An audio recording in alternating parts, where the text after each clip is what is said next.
shelf if I can, and something that applies to all of us. Two major portions of scripture that I'm going to be in. This is Pastor checking up on me, by the way, y'all. It's being filmed and recorded. So he asked me, he said, James asked me, he said, "Do you want to be recorded?" I said, "No." And then Fred said, "Oh, Pastor wants to see it." So, I guess if he wants it, he will do that. I'm going to be mostly in Philippians chapter 2 and another portion of Corinthians 8. That's mainly where we're going to be at today. I'm kind of excited actually to share these with you. They're a couple of some of my favorite passages of scripture. I really want to share some encouraging things with you guys today about the body of Christ, about how we as a body of believers can be united and how we can focus on the tasks and the goals at hand before us and having that same mindedness, if you will. You can turn to Philippians chapter 2 if you wish. And I may read scriptures all the passages that you can get there. If you want to jot it down, because everything's already turned out. And I'm not going to be looking for anything, so I may run some scripture on you pretty fast, so you might want to jot it down. But Philippians chapter 2, starting verses 1 and 2. It says, "If there be therefore any consolation in Christ, if any comfort of love, if any fellowship of the Spirit, if any vows and mercies, fulfill ye my joy, that you be like-minded, having the same love, being of one accord, of one mind." And that goes along with what I was just sharing with you guys. This is what this chapter is about, is having that like-mindedness, having that being of one accord. You've heard that phrase before. We're not talking about the part. We're talking about being on the same page, if you will. And guys, that's the way our church should be. It's not going to always flow perfectly fine. We're not always going to agree on everything. We can agree to disagree. But that's why we have a pastor who's the under shepherd under the Lord. We have a vision. We have a path. We have things we got to do. And point us in the right direction. Hey, let's get it done. Whatever it is. But I don't like that way. We're going to do something different. That's not what we need to be doing. And you can have disagreements, but guys, it shouldn't get to the point where it actually causes divisions in the church. Come on now. We can go, not even get out of this city. We can find churches that are split over petty little things. And it's called division. 1 Corinthians 1:10 says, "Now I beseech you, brethren, by the name of our Lord Jesus Christ, that you all speak the same thing, and that there be no divisions among you, but that ye be perfectly joined together in the same mind and the same judgment." God, that same mind is not my mind, okay? It's the Lord's mind. All right? We can get, it may not even be our intention, our purpose, but we can get our feelings hurt. We can not think something's happening our way, or we're not getting the attention, or something that we do, maybe within the church. "Well, I went and picked up trash last week. Nobody even said a word to me." You're doing it for the wrong reasons. All right? We're gonna touch on some of that too. But guys, we also need to be on guard that, I'm not saying it's in our church, but we need to be aware that there are mentioned in the Bible about people who are actually called wolves in sheep's clothing. There are people who just cannot help themselves. That's their purpose in life, they feel, is to sow discord among the brethren. Now, I know one thing for sure. God hates that. He says it in His Word. If we turn back to Proverbs, we know Proverbs has a book of knowledge, right? A lot of advice in there. But in Proverbs chapter 6, verses 16 to 19, I'm going to read that. It says, "These 6 things does the Lord hate. Yea, 7 are an abomination unto Him." I actually counted these. There's 7 things in here. It says, "A proud look." Kids, you guys know what a proud look is? That's somebody who's prideful. They got their nose in the air, it's called. They look down at other people. The second thing, a lying tongue. We know what that is. Hands that shed innocent blood. And guys, that doesn't necessarily mean murder. You can make it your purpose just to destroy a person, to talk about it, to undermine it, make them look bad. A heart that deviseth wicked imaginations. Feet that be swift in running to mischief. A false witness that speaketh lies. And the last thing that I'm saying here is, and he that soweth discord among the brethren. Guys, we need to be on guard against that. Whether by accident or on purpose, it happens in churches every day. Satan is no fool. He is very wise.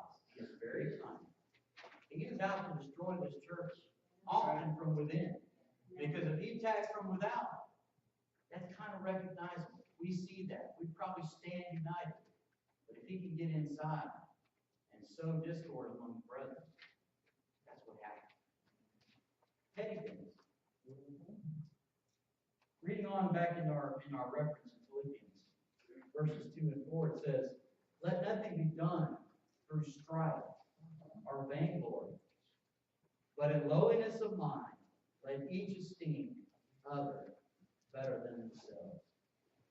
Guys, young people, simply stated right there, we should not be doing things through arguing, through our intellect. I can beat you down with an argument because I want my way. This is wrong. This is not the way we go about God's work and His business. Things should not be done through strife or vainglory, what it says there. And the word, that just is vanity. That's just through our egotistical ways trying to accomplish the task in the name of God.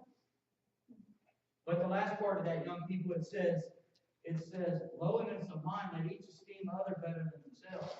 Guys, if we treated everybody better than ourselves, man, what kind of world would this be? That's what love is. It's treating people better than you.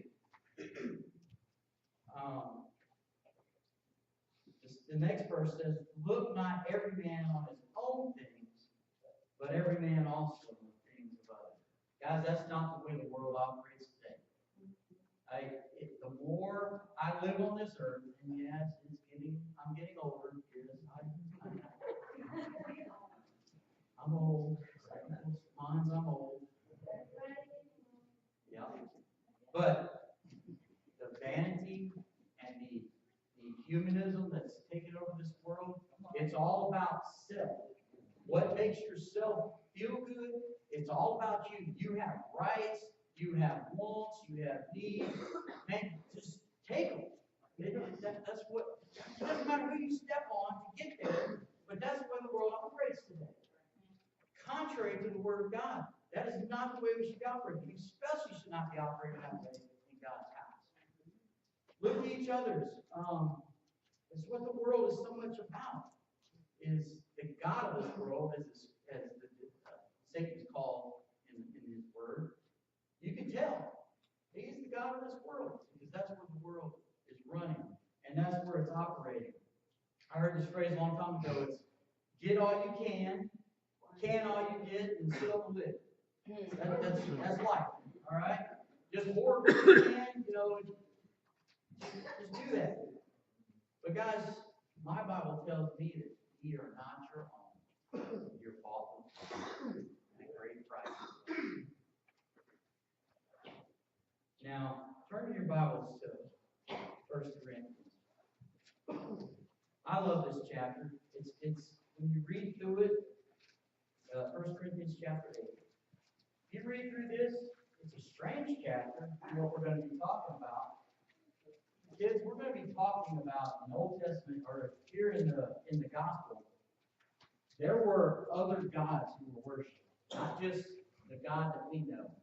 But there were temples and idols to all kinds of gods. And they used to sacrifice calves or sheep to these gods. And they would often take the best meat and offer it to idols. And there was a big dispute in the church about this meat. There were some people that said, it's just a bunch of stone idols. It's no big deal. This is very good meat. It's the best. But there were other people that were like, my parents and us and my parents' parents, we worship that God. They had a problem with eating this meat that was offered to idols. It was a big controversy in the church. But we're going to look at this, guys, because I love this chapter because the heart of Christ is so evident here. So let's read some of this in this chapter here, starting in verse 1. Now, as touching things offered unto idols, we know that we all have knowledge. You know, guys, I'm not knocking anybody who's smart. Okay? I are not one. Are people who had all the initials before and after their names, and I don't even know how it all works, okay? I'm not knocking that. And there are people who just have that ability. But the Bible says that knowledge puffeth up. You got to be careful about how smart you really are. Because knowledge puffeth up. Guys, that's pride. But it says charity, which is another word for love, edifieth. Guys, young people, when you love somebody, you lift them up. You try to make them better. You try to encourage them. You're not putting each other down. You're not arguing. You're not trying to make yourself look better. That's what edifying is. But if any man think that he knoweth anything, he knoweth nothing, yet as he ought to know. But if any man love God, the same is known of him. And he's like, he kind of shares a couple things there, and then he gets back on topic. He says, it's concerning, therefore, the eating of those things which are offered in sacrifice unto idols. He says here, look, we know that an idol is nothing in the world, that there is no other God or none other God but one. There were people that had that knowledge. We know there's no such thing as another idol. It's a stone, it's made by hands, ridiculous. There's God, He's the only one, He created everything. What's the problem?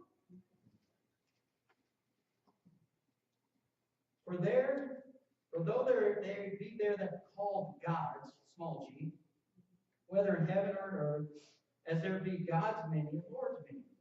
But to us there is but one God, the Father, of whom are all things, and we in Him, and one Lord Jesus Christ, by whom are all things, and we by Him. Howbeit, there is not every man that knowledge. Guys, I'm going to bring this to modern day vernacular here in a minute. But we're not just having the mindset here. This is a good example which the Lord has given us here about how discord can happen.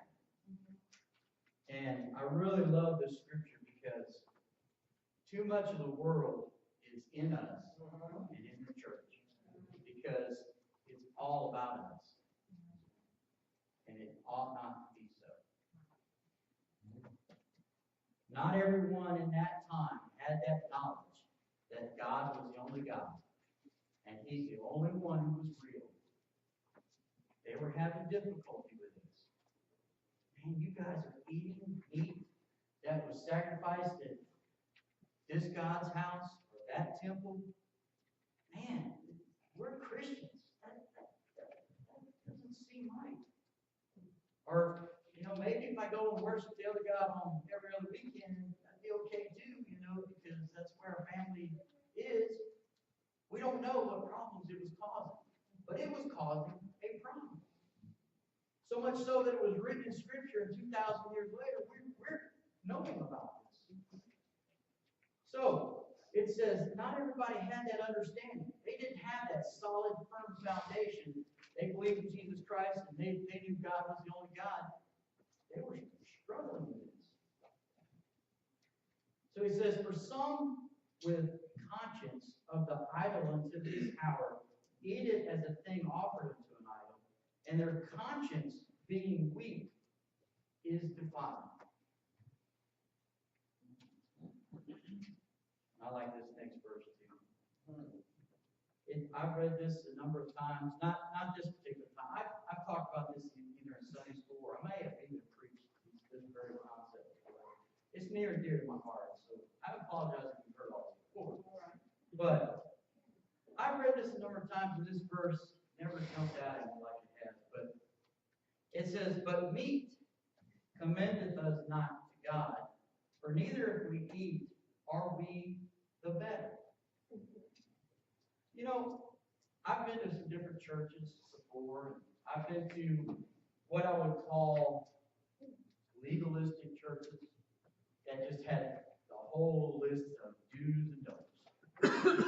And I tell you, didn't realize it at the time, but having years later and been in the Word more and been away from that kind of burden, if you will, I see a difference in God's people. There's truly a difference in people who serve God truly out of love for what He has done for them, rather than falling out of a list of commands because the preacher said so, that you have to do this, you have to do that, you got to do that. Then it becomes a chore. And you see it in a person's face when they're going out to go do their chore. It's on their face. It's like you told them to go take out the garbage. Hey, did you pass out the trash? Go pass out 50 tracts. It's required. Whatever the case may be. But, guys, when you're serving God, man, you just want to go tell somebody about the Lord because of what He's done for you. What a difference that is. But this people here, because they chose not to eat meat, or where they did, you guys catch that? It says, "For neither if we eat are we the better." I used to think that all these people were so godly because they don't do this and they don't do that. That they're on a higher plane. God must be so impressed with them. Wrong. God's word says, you're no better. We can't do enough to impress God. He paid the price. He's the only one that's holy. It's not going to be what we do or don't do that make you any better. Man, you guys see him over there? Man, I'm glad I'm not like that. I think there's a story about the Pharisee and the sinner in the Bible. One of them went away forgiven. We're not any better. I thought that was neat. It jumped out at me. Amen. But reading on, we're in verse 9, it says, "But take heed," meaning be careful. All right? Take notice. Be wary, lest by any means this liberty of yours become a stumbling block to them that are weak. Let me read that again. "But take heed lest by any means this liberty of yours become a stumbling block to them that are weak." We're not under the law. Yes, it is true. We're now living in the age of grace. The law, if you study the law, it was tough. The law was very burdensome. No man could live up to the law. What it did was serve the purpose. It showed you could not live up to the law. There had to be another way, a greater way. His name is Jesus Christ. And He paid that price because it showed you your shortcomings. You couldn't live up to the holy standard. That's what the law did. But we're under the age of grace, so we have what's called liberty. We don't have necessarily a set of do's and don'ts, namely don'ts. we have some liberty on a lot of things that we can or cannot do. But guys, let me ask you something. If you really think about it, I'll go into a little more elaboration here, but it can be hard. Let me explain. Let's read on. For if any man see thee, I underlined that, which hast knowledge, sit at meat in an idol's temple, shall not the conscience of him which is weak be emboldened to eat those things which are offered to idols? Well, I saw Dana doing this. It must be okay, so I can do it. Wrong. God gives you convictions. God gives you a conscience. And just because, as your mom happens to be here, just because your mom says, if everybody's going to go jump off a bridge, are you going to do it? Well, I thought Pastor did it. He must be okay. Really? When did Pastor become your standard? I'm sorry, Pastor, I know you're listening to this. He's not our standard. He's a fallible man. The Bible tells us if we compare ourselves amongst ourselves, we're not wise. Human beings are not our standard. But if anyone sees you doing something, it says right there that their conscience is weak. And they can be emboldened to eat those things which they should be eating. Guys, we're not talking about just eating. It could be anything. We could all put up a whole list of controversial stuff. I really don't want to get into all of them. I even kind of jotted them down, but, you know, I don't know. Let me ask you this question. What is sin? Young people, think about it. What is sin? Well, that's if you lie. Yeah, that's a sin. That was a clear one. But what about one that's kind of you're not sure about? Not every sin is mentioned in God's Word. You know that? James 4:7 or 4:17. It says, therefore to him that knoweth to do good and doeth it not, to him it is sin. Remember what I said earlier about the law and grace? The law had very specific this. Sin. You take this many steps on the Sabbath, sin. You go and do this, sin. You commit adultery, sin. You know what Jesus said about adultery? He says, you have heard that it was said by them of old time that thou should not commit adultery. You know, the religious leaders were perfect. They had everything just so. They had scripture sewn in their little sleeves here. They had a little box here on their head, get scriptures right here. They walked around. I am perfect. You were not. You need to go sacrifice. See you next week. But they were perfect because they followed the law and they made sure you followed the law. In big trouble, you didn't follow the law. So Jesus said to them about adultery. Oh, I've never done that. Jesus said, oh yeah? Let me tell you something. But I say to you that whosoever looketh at a woman to lust after her hath committed adultery already in his heart. Guys, that's what it's about. That's what I'm trying to get you guys to understand is the heart. What is going on with your heart? It's all about the heart. What motivates you to do anything you do, good or bad? It's your heart. I got kids that help me on the bus route. You know, they'll go knock on the doors and see who's coming. I always tell them, I say, guys, you got to do it with the right attitude. I don't even want you on the bus or helping them, right? If you can't do it with the right attitude. Because you're blowing the whole concept. You're missing out on the whole reward. You're supposed to be helping the Lord. You're doing something because you want to, because you love Him. Not because I told you, go out that door. That's what I said, but I meant the other thing, okay? Just so you know.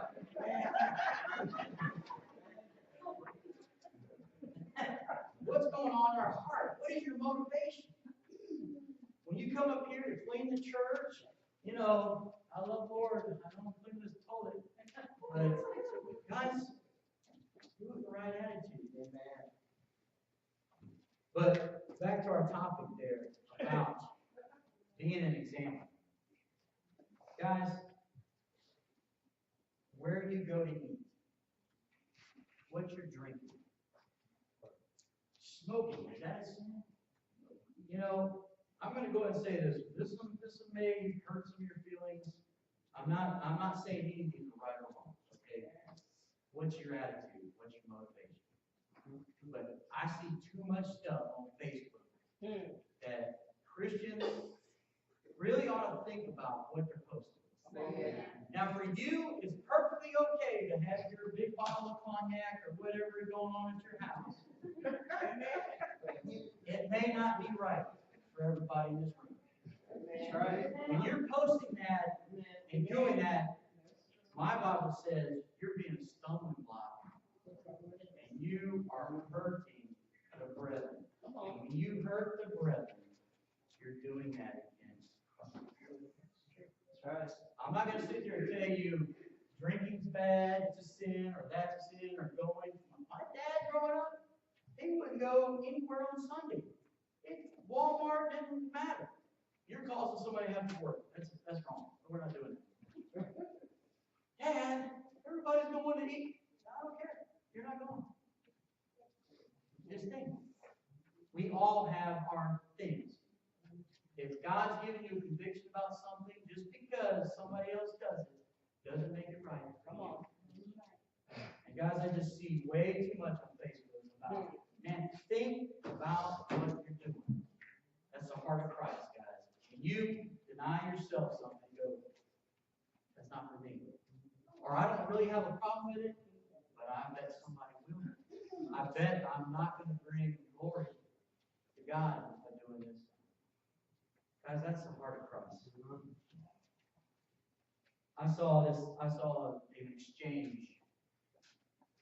People I know on Facebook just this scripture came popping up on me. I almost got in the middle of it. I restrained myself because I don't think it would go over well. Come on.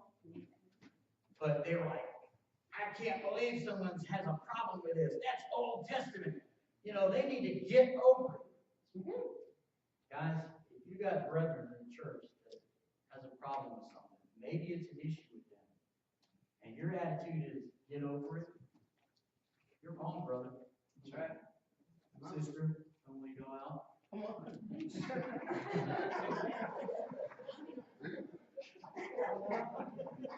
Think about what you're doing. Guys, it's not about you. Okay? It really isn't. It's just not. But I saw that argument. It was, it's Old Testament. They need to have the heart of Christ. You know what? That's right. That may bother somebody. Maybe I need to get over it. We're going to read on into this chapter right where we're at with what Paul had to say. Really good.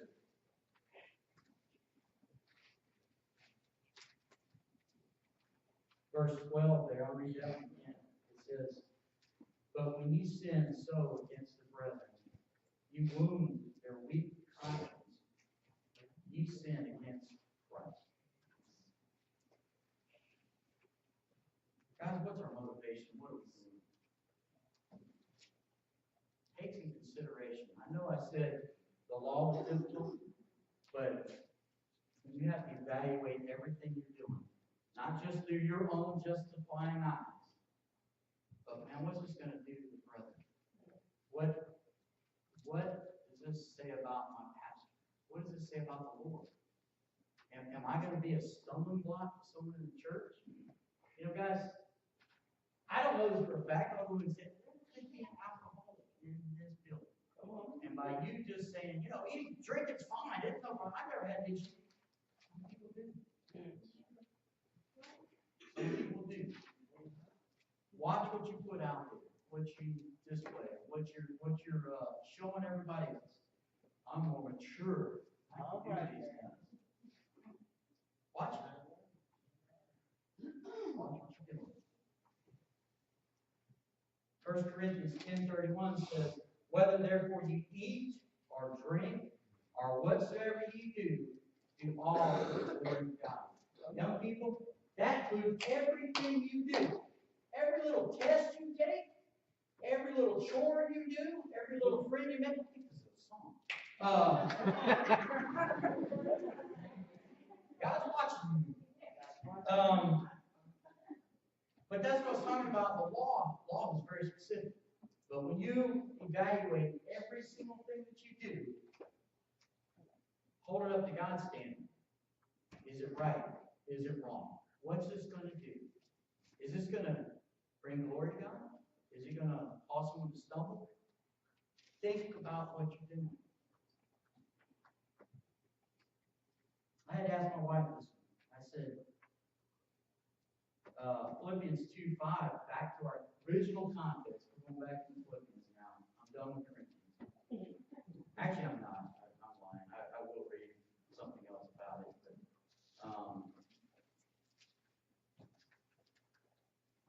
But, we need to wrap up. Guys, the very name of Christ means Christ-like. You realize that? I mean, Christian. If you name the name of Christ, it means Christ-like. Is that what your life displays? It says something about my wife. I totally went blank about the golden rule. I was like, where is it? What is it? I can't remember. I'm going to read it. It says, it's in Matthew. It says, therefore, all things whatsoever you would that men do unto you, do ye even so to them. For this is the law and the prophets. It's all about what the Old Testament is, guys. It means anything you guys like coming your way, guys, you need to give it out. Things that you like, the way you like to be treated, the way you like to be talked to, treat others the same. You do that. Reading on, it says, Philippians 2:6, who being in the form of God, thought it not robbery to be equal with God. We talked about this in Sunday school. In the book of John, Jesus said these words, verily, verily, I say to you, before Abraham was, I am. It wasn't robbery that he considered himself equal with God. That's who he was. But guys, we need to have that mindset of what God has laid out for us. I'm going to tell you, we're not going to be able to finish with this. I'm going to go ahead and say that. It's not going to happen. But skipping down to verse 10 and 11. This is two of my favorite verses here in the Bible because sometimes people frustrate me. We're all there. We've all been there. Come on. And sometimes you might even be holy one day and actually be sharing the gospel or passing out a tract. Ford and I had a great opportunity to help my dad in the recent Mardi Gras parades. We went to 2 of them. Is that right? 2, 3. I think I went to 3. Yeah. You went to 2. But getting to see people's reactions when you're handing out tracts. Ford was carrying the cross ahead of the float on a lot of the parades. And somebody shared with me, a pastor said, I know a man who came to know the Lord. The first thing he remembers was someone handing him a tract at the Rose Bowl parade like 30 years ago in California. And I thought he was fixing to tell me, yeah, he got read this tract and his life changed. No, he said, you know what he told me? I said, what? He said, I wadded the tract up and threw it away. But you know what? He remembered it. He was convicted even then. Without even reading it, he knew what it was. And that was encouraging, for people who are handing out tracts. Man, you want to see somebody fall down and go, "Sir, what must I do to be saved?" It doesn't always happen that way. But even doing due diligence and following what God tells you to do, giving out the word, that dude was convicted. He said, that was the first step I He said, it doesn't sound like it. But I watered that track up and it bothered me. So even though you get opportunities to plant, water, and sometimes it looks like, oh, I didn't even get the plant there. You never know. You never know. But what I'm getting at is verse 10 and 11 here. It says that the name of Jesus, every knee should bow, and things in heaven, and things in earth, and things under the earth, and that every tongue should confess that Jesus Christ is Lord to the glory of God. Man, that's awesome. It's sad too, because every knee is going to bow, people, and every tongue will confess that Jesus Christ is Lord to the glory of God. The sad thing is, it may not be here on earth. You will bow. You will confess. You're either going to do it of your own free will here on earth, because like that song we were singing earlier, because you believe. That's what prevents you from being in heaven. When you have walked your path on this earth, is that belief in your heart. Can you say those words? Can you confess those things with your tongue?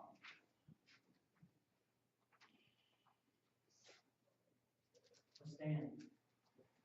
Go ahead and I'm going to give you guys